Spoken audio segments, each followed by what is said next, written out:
اس کا 70-80 ہزار کا نقصان ہو گیا تھا۔ اس زمانے کے 70-80 ہزار روپے آج کل کے 50 لاکھ سمجھ لیں۔ اتنے بھاری نقصان نے مشتاق حسین کو چارپائی سے لگا دیا اور پھر اسے سنبھلنے میں 1 سال لگ گیا۔ وہ سنبھل تو گیا، مگر اب سوال یہ تھا کہ کیا کیا جائے۔ پہلے جیسی دکانداری دوبارہ جمانے میں کئی سال لگ جاتے۔ گزشتہ 1 سال کے عرصے میں وہ رشتہ داروں، کاروباری لوگوں کا مقروض بھی ہو گیا تھا۔ بہرحال اس نے اللہ کا نام لے کر کام کا آغاز کر دیا۔ سب سے پہلے تو وہ اپنے مکان کو فروخت کر کے کرائے کے گھر میں اٹھایا۔ اس طرح قرض خواہوں کا منہ بھی بند ہو گیا اور اس نے اپنی دکان کو بھی گزارے کا لائق بنا لیا۔ زندگی اپنا سفر ہر حال میں جاری رکھتی ہے۔ اب وہ پہلے جیسے ٹھاٹھ بھاٹ تو نہیں رہے تھے، لیکن زندگی جیسے تیسے گزر رہی تھی۔ اسی دوران میں زاہدہ کے لیے لائل پور سے فضل کریم کا رشتہ آ گیا۔ مشتاق حسین کی ساری اکڑ فون نکل چکی تھی۔ اب اس کی خواہش تھی کہ جیسے بھی ہو زاہدہ اپنے گھر کی ہو جائے۔ اس نے اپنی بیوی سے مشورہ کیا اور زاہدہ سے اس کا عندیہ لیا۔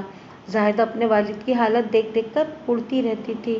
نصیر کی جانب سے وہ ابھی مایوس تو نہیں ہوئی تھی، تاہم اسے اطمینان تھا کہ وہ اپنے وعدے میں سرخرو رہی تھی۔ چنانچہ اس نے اپنے والدین کی خواہش کے سامنے گردن جھکا دی۔ قصہ مختصر، 6 ماہ کے اندر اندر زاہدہ فضل کریم کی بیوی بن کر لائل پور پہنچ گئی۔ پھر 7 سالوں میں 3 بچے پیدا کرنے اور گھرداری میں مصروف ہو کر وہ اپنے آپ کی ہو کر رہ گئی۔ اس دوران میں اسے یکے بعد دیگرے 2 صدمات سے بھی دوچار ہونا پڑا۔ 1 سال کے وقفے سے اس کے ابو اور امی کا انتقال ہو گیا تھا۔ اب اس کی دنیا فضل کریم اور اس کے بچوں تک ہو کر محدود رہ گئی تھی۔ اس دوران میں نصیر احمد اسے بھولے بھٹکے سے بھی یاد نہ آیا۔ ویسے بھی نصیر احمد کے لیے اس کی محبت میں وہ شدت نہیں رہی تھی جو نصیر احمد اس کے لیے رکھتا تھا۔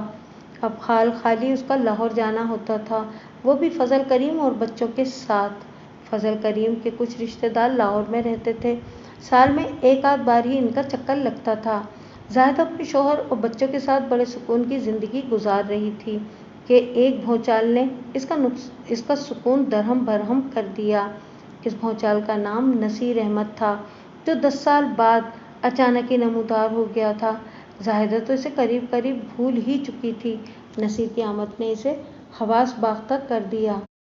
13 اگست بروز اتوار کو جب فضل کریم حسب معمول اپنی دکان پر جا چکا تھا اور وہ اپنے بچوں کے ساتھ گھر میں اکیلی تھی تو دروازے پر دستک ہوئی۔ اس وقت زاہدہ کا بڑا بیٹا طارق محمود اسکول گیا ہوا تھا۔ زاہدہ نے دروازہ کھولا تو سامنے 13-14 سال کا ایک دبلا پتلا لڑکا کھڑا نظر آیا۔ اس نے زاہدہ سے پوچھا، آپ کا نام زاہدہ ہے؟ ہاں، میں ہی زاہدہ ہوں، اس نے جواب دیا۔ وہ لڑکا زاہدہ کے لیے اجنبی تھا۔ اس نے پوچھا، تم کون ہو اور میرا نام کیوں پوچھ رہے ہو؟ لڑکے نے فوری طور پر قمیض کی جیب سے خط نکال کر زاہدہ کے ہاتھ پہ رکھ دیا اور کہا، اسے اندر جا کر اطمینان سے پڑھ لیں۔ اتنی بات ختم کرتے ہی وہ دوڑتے ہوئے زاہدہ کی نظروں سے اوجھل ہو گیا۔ زاہدہ اس سے یہ بھی نہ پوچھ پائی کہ وہ خط کس نے بھیجا تھا۔ زاہدہ نے دروازہ بند کیا اور اندر آ کر خط کھول لیا۔ ابھی تک وہ کشمکش کا شکار تھی۔ وہ نہیں سمجھ پائی تھی کہ اس خط کا مقصد کیا تھا آخر۔ خط پڑھنے کے بعد مطلب اس کی سمجھ میں آ گیا۔ وہ خط نصیر احمد کی جانب سے تھا۔ اس نے لکھا تھا، زاہدہ تمہیں یہ جان کر حیرت تو ہو رہی ہوگی کہ میں زندہ ہوں۔ تم یقین کر لو کہ میں واقعی نہ صرف زندہ ہوں بلکہ آج بھی تم سے اتنی ہی محبت کرتا ہوں جتنی 10 سال پہلے، بلکہ یہ کہنا زیادہ مناسب ہوگا کہ جتنی اول دن سے کرتا تھا۔ میں اس وقت ریلوے اسٹیشن کے قریب واقع غریب نواز ہوٹل کے کمرہ نمبر 13 میں ٹھہرا ہوا ہوں اور جلد از جلد تم سے ملنا چاہتا ہوں۔ تفصیلی گفتگو ملاقات پر ہوگی۔ ایک بات کا خیال رکھنا کہ ہوٹل کا عقبی راستہ استعمال کرنا اور سیدھی کمرہ نمبر 13 میں آ جانا۔ یہ رکا ملنے سے لے کر کل یعنی 14 اگست کے غروب آفتاب تک تمہارا انتظار اسی کمرے میں کروں گا۔ اگر تم میرے پاس ملنے کے لیے نہ آئی تو بحالت مجبوری مجھے تمہارے گھر کا دروازہ کھٹکھٹانا پڑے گا۔ اس صورت میں تم نتائج کا اندازہ خود ہی لگا لو، کیونکہ بہرحال میرے نزدیک یہ ملاقات اتنی ہی ضروری ہے جتنی کہ زندہ رہنے کے لیے سانس لینا ضروری ہے۔ منتظر، تمہارا پجاری نصیر احمد۔ خط پڑھنے کے بعد زاہدہ کے ہاتھوں کے طوطے اڑ گئے۔ اس کا سر گھومنے لگا۔ برسوں کی راکھ تلے دبی ایک چنگاری نے اچانک شعلہ پکڑ لیا تھا۔ وہ کوئی فیصلہ کرنے سے قاصر تھی۔ وہ کسی بھی صورت یہ برداشت نہیں کر سکتی تھی کہ نصیر احمد اس کے گھر کا دروازہ کھٹکھٹائے۔ وہ اپنی جمی جمائی ازدواجی زندگی میں کوئی رخنہ پیدا نہیں ہونے دینا چاہتی تھی۔ وہ سارا دن اور آنے والی رات فیصلے کی سولی پر چڑھی رہی۔ آخر کار صبح ہونے سے پہلے وہ ایک فیصلے پر پہنچ گئی کہ اس نے ہوٹل میں جا کر نصیر احمد سے ملاقات کا ارادہ کر لیا تھا، لیکن مصیبت یہ تھی کہ 14 اگست کو چھٹی تھی اور فضل کریم گھر پر ہی تھا۔ اس صورت میں اس کا گھر سے نکلنا خاصا مشکل تھا۔ پھر تقدیر نے اسے ایک موقع فراہم کر دیا۔ محلے ہی میں کسی کی میت ہو گئی۔ زاہدہ نے بچوں کو فضل کریم کے پاس چھوڑا اور فوری طور پر گھر سے نکل گئی۔ فضل کریم نے اس سے کہا تھا کہ وہ پہلے ہو کر آ جائے، وہ بعد میں جنازے کے وقت شرکت کر لے گا۔ زاہدہ نے اس موقع سے پورا فائدہ اٹھایا اور غریب نواز ہوٹل کے کمرہ نمبر 13 میں پہنچ گئی، جہاں نصیر احمد بے چینی سے اس کا انتظار کر رہا تھا۔ اس وقت سپہر قریب 4 بجے کا وقت تھا۔ نصیر احمد کو پہچاننے میں اسے تھوڑی دشواری ہوئی کیونکہ وہ کافی بدل گیا تھا۔ زاہدہ کی حیرت کو دیکھتے ہوئے اس نے پوچھا، کیوں یقین نہیں آ رہا؟ میں وہی ہوں، وہی نصیر جو اس معاشرے کا معزز انسان بننے کے لیے 10 سال پہلے ملک سے باہر چلا گیا تھا۔ مجھے یقین آ گیا ہے کہ تم وہی نصیر ہو، زاہدہ نے سنجیدہ لہجے میں کہا۔ یہاں کیوں آئے ہو اور مجھ سے کیوں ملنا چاہتے تھے؟ جو کہنا ہے جلدی سے کہہ ڈالو، مجھے واپس بھی جانا ہے۔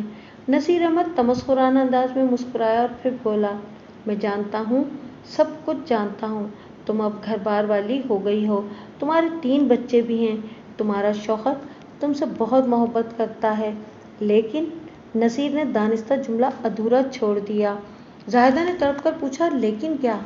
وہ چند لمحے خاموشی سے زاہدہ کے چہرے کو تکتا رہا، پھر نہایت ہی ٹھہرے ہوئے لہجے میں کہا، لیکن یہ کہ میری محبت میں اب بھی کوئی کمی نہیں آئی، بلکہ پہلے سے بھی بڑھ گئی ہے۔ زاہدہ نے سرزنش کے انداز میں کہا، اب تمہیں ایسی باتیں زیب نہیں دیتی نصیر؟ کیوں؟ وہ دنیا بھر کی اداسی کو اپنے لہجے میں سمو کر بولا۔ زاہدہ نے کہا، کیونکہ اب میں تمہارے لیے غیر ہو چکی ہوں۔ یہاں بھی میں محض اس لیے آ گئی ہوں کہ تمہیں اپنے گھر آنے سے روکنا چاہتی تھی۔ میں اپنی ازدواجی زندگی میں کسی پریشانی کو برداشت نہیں کر سکتی۔ پلیز تم یہاں سے چلے جاؤ اور مجھے اپنے خواب و خیال سے مٹا دو۔ میں اب تمہارے لیے پرائی ہو چکی ہوں۔ ماضی کو بھلا کر تم بھی کہیں شادی کر لو۔ ماضی کو بھلانا اتنا آسان نہیں ہے زاہدہ، وہ ٹھوس لہجے میں بولا۔ اس ماضی میں تو تم نے مجھ سے شادی کا وعدہ کیا تھا۔ تم مجھ سے اس سلسلے میں شکوہ کرنے کا حق نہیں رکھتے ہو نصیر۔ میں نے جو وعدہ کیا اسے ہر حال میں نبھایا تھا۔ زاہدہ کے لہجے میں غصے کی آمیزش تھی۔ میں نے 2 نہیں پورے 3 سال تمہارا انتظار کیا۔ تم آئے، نہ تمہاری خیر خبر کا کچھ پتہ چلا۔ میں اپنے وعدے سے آزاد ہو گئی تھی۔ تمہاری شکایت بیجا ہے۔ میں تم سے شکایت کرنے نہیں آیا ہوں، نصیر نے دکھی لہجے میں کہا۔ کم سے کم اتنا تو سوچ لو، میں نے اتنا طویل عرصہ کہاں گزارا، کن کن مصائب اور تکلیفوں سے دوچار رہا، اتنا تو تم پوچھ ہی سکتی ہو نا۔ تم خود ہی بتا دو، نصیر نے بتایا۔ میں آج سے 8 سال پہلے ایک ناکردہ جرم میں جیل چلا گیا تھا۔ اپنی سزا کاٹنے کے بعد 1 ماہ پہلے ہی لاہور پہنچا ہوں، مگر یہاں آ کر پتہ چلا کہ میری تو دنیا ہی لٹ گئی۔ اس کی آواز بھر آ گئی اور آنکھوں میں نمی تیرنے لگی۔ اوہ، بہت افسوس ہوا۔ زاہدہ نے ہمدردی سے اس کی طرف دیکھا اور پوچھا، آخر ہوا کیا تھا؟ ایتھنز میں ایک شخص کو 3 رہزنوں نے گھیر رکھا تھا۔ وہ تینوں مسلح تھے اور اسے لوٹنے کا ارادہ رکھتے تھے، نصیر نے داستان غم سناتے ہوئے کہا۔ مجھے اس گھرے ہوئے بیچارے آدمی کی حالت نہ دیکھی گئی مجھ سے، اور میں نے ان لٹیروں کے خلاف مزاحمت کی۔ اس چھینا جھپٹی میں ایک رہزن کی پستول سے گولی چل گئی جو اسی کے ساتھی کی کھوپڑی سے پار ہو گئی۔ وہ اپنا پسٹل اور زخمی ساتھی کو وہیں چھوڑ کر موقع سے فرار ہو گئے۔ اس دوران میں وہ مصیبت زدہ شخص بھی ایک بغلی گلی میں غائب ہو گیا۔ قریب ہی سے ایک پولیس کی گاڑی گزر رہی تھی، انہوں نے مجھے قتل کے الزام میں گرفتار کر لیا۔ پاکستانیوں کی بیرون ملک شہرت خاصی خراب ہے۔ مجھ پر مقدمہ چلا اور 8 سال کے لیے مجھے جیل میں بھیج دیا گیا۔ میں نے کافی شور مچایا لیکن کوئی سنوائی نہیں ہوئی۔ نصیر احمد کی بپتا ختم ہوئی تو زاہدہ نے کہا، میں تمہیں صبر کرنے کے سوا اور کیا مشورہ دے سکتی ہوں؟ اللہ تمہیں سکون دے اور تمہارے حال پر رحم کرے۔ اوپر اللہ اور نیچے تم ہو زاہدہ، نصیر نے خوابناک لہجے میں کہا۔ مجھے تمہارے سہارے کی ضرورت ہے۔ اب کچھ نہیں ہو سکتا نصیر، کچھ نہیں ہو سکتا۔ اب زمانہ بہت آگے بڑھ گیا ہے، زاہدہ نے مربیانہ لہجے میں کہا۔ اب ہم دو مختلف راہوں کے مسافر ہیں۔ نصیر نے امید افزا نظروں سے زاہدہ کو دیکھا اور پھر ملتجی لہجے میں کہا، تم چاہو تو اب بھی بہت کچھ ہو سکتا ہے۔ ہم دونوں کی مشترکہ کاوشوں سے گزرا ہوا وقت واپس آ سکتا ہے۔ تم کہنا کیا چاہتے ہو؟ زاہدہ نے سوالیہ نظروں سے اسے دیکھا۔ نصیر جو کچھ کہنے آیا تھا یہاں پر وہ اس نے زاہدہ سے کہہ دیا۔ ہم اب بھی ایک ہو سکتے ہیں زاہدہ، اگر تم فضل کریم سے طلاق۔ بس اب ایک لفظ بھی منہ سے نہ نکالنا نصیر۔ زاہدہ غصے سے اٹھ کر کھڑی ہو گئی۔ مجھے تم سے اتنی گھٹیا بات کی توقع نہیں تھی، وہ گڑ گڑایا۔ مجھے غلط مت سمجھو زاہدہ، میں تمہاری محبت سے مجبور ہوں۔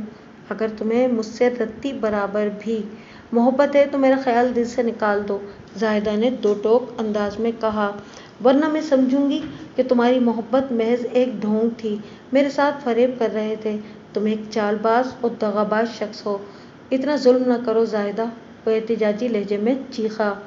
زاہدہ نے معدل انداز میں کہا، نصیر اگر تم واقعی مجھ سے سچی محبت کرتے ہو تو مجھے اپنی صورت نہ دکھاؤ۔ اگر تم نے آئندہ مجھ سے ملنے کی کوشش کی تو میں تمہیں اپنی نظروں سے بھی گرا دوں گی۔ اپنی محبت کو رسوا کرنے کے بجائے امر کر دو اور میری زندگی سے اس طرح نکل جاؤ جیسے کبھی آئے ہی نہیں تھے۔ یہ تمہارا آخری فیصلہ ہے زاہدہ؟ اس کا یہ سوال زمانے بھر کے کرب میں ڈوبا ہوا تھا۔ زاہدہ کے فیصلے میں چٹان کی سی سختی تھی، آخری اور قطعی۔ نصیر نے ٹھیک ہے، نصیر نے فولادی لہجے میں کہا، یہ ہماری آخری ملاقات ہے، اب ہم اگلے جہان میں ہی ملیں گے۔ زاہدہ جیسے چپ چپاتے وہاں پہنچی تھی ویسے ہی واپس آ گئی۔ وہ اپنی داستان ختم کر چکی تھی تو میں نے سوال کیا، کیا تم کسی رفاقت علی نامی شخص سے واقف ہو؟ وہ یہیں لائل پور میں رہتا ہے اور مقتول نصیر احمد۔ اب یہ بات ثابت ہو چکی تھی کہ مقتول کا نام نصیر احمد ہی تھا اور وہ منیر حسین کے فرضی نام سے ہوٹل میں ٹھہرا ہوا تھا کا دوست ہے۔ وہ اکثر غریب نواز ہوٹل میں اس سے ملنے بھی جاتا ہے۔ اس کا جواب نہایت مختصر تھا، میں اس نام کے کسی شخص سے واقف نہیں ہوں۔ مجھے گمان گزرا کہ جیسے نصیر احمد نے اپنا فرضی نام منیر حسین بتایا تھا تو ممکن تھا رفاقت پر بھی کوئی فرضی نام ہی ہو، لیکن اس سلسلے میں زیادہ ہماری کوئی مدد نہیں کر سکتی تھی۔ میں نے اسے دو چار رسمی سوالات اور کیے اور پھر لاہور میں نصیر احمد کے گھر کا مکمل ایڈریس حاصل کر لیا۔ اٹھنے سے پہلے میں نے کہا، زاہدہ بی بی، تم نے جو کہانی سنائی ہے میں اس کی تصدیق بھی کروں گا۔ اگر تم غلط ہوئیں یا تم کسی بھی طرح نصیر احمد کے قتل میں ملوث پائی گئیں تو مجھ سے کسی بھی روح رعایت کی توقع نہ کرنا۔ ہاں البتہ اگر تم واقعی بے گناہ ہو تو تم پر میں ایک حرف بھی نہیں آنے دوں گا، زاہدہ نے پر اعتماد لہجے میں کہا۔ آپ جیسے چاہیں اپنی تسلی کر لیں، جو سچ تھا وہ میں نے آپ کو بتا دیا ہے۔ ایک لمحے کو رک کر اس نے اضافہ کیا، ان تمام واقعات کا میرے شوہر فضل کریم کو پتہ نہیں چلنا چاہیے، ورنہ میری گھریلو زندگی زہرناک ہو جائے گی۔ اس کی تم فکر نہ کرو، میں نے اسے تسلی دی، مجھے تمہاری پوزیشن کا احساس ہے۔ ہم اٹھ کر جانے لگے تو زاہدہ نے کہا، ذرا ٹھہر جائیں، میں پہلے گلی میں جھانک کر دیکھ لوں۔ اس نے بڑی معقول اور عقل مندی کی بات کی تھی۔ تھوڑی ہی دیر بعد اس نے آ کر کہا، آ جائیں جلدی سے۔ اتفاق سے اس وقت گلی میں کوئی بھی نہیں تھا۔ ہم فوری طور پر گھر سے باہر نکل آئے۔ ہم تھانے پہنچے تو 6:30 بج رہے تھے۔ قارئین، میں نے ابھی جو تفصیل بیان کی ہے ان میں سے بہت سی باتیں مجھے بعد میں معلوم ہوئی تھیں، لیکن واقعات کے تسلسل کو ذہن میں رکھتے ہوئے میں نے انہیں ترتیب وار آپ کی خدمت میں پیش کیا ہے۔ دوسرے روز میں ایم نذیر عنایت اللہ ٹرانسپورٹ سروس کی ایک بس میں بیٹھا لائل پور سے 90 میل دور لاہور کی جانب رواں دواں تھا۔ حوالدار سلطان شاہ بھی میرے ہمراہ تھا۔ ہم دونوں سادہ لباس میں تھے۔ میں جب بھی کسی دوسرے شہر جاتا تھا تو اپنے ساتھ کسی جونیئر کو ضرور لے جاتا تھا، مقصد اس کی تربیت اور تفتیش کا طریقہ کار سمجھانا ہوتا تھا۔ وہ اکتوبر کی ابتدائی تاریخیں تھیں اور ہلکی ہلکی خنکی کا آغاز ہو چکا تھا۔ نصیر احمد کو قتل ہوئے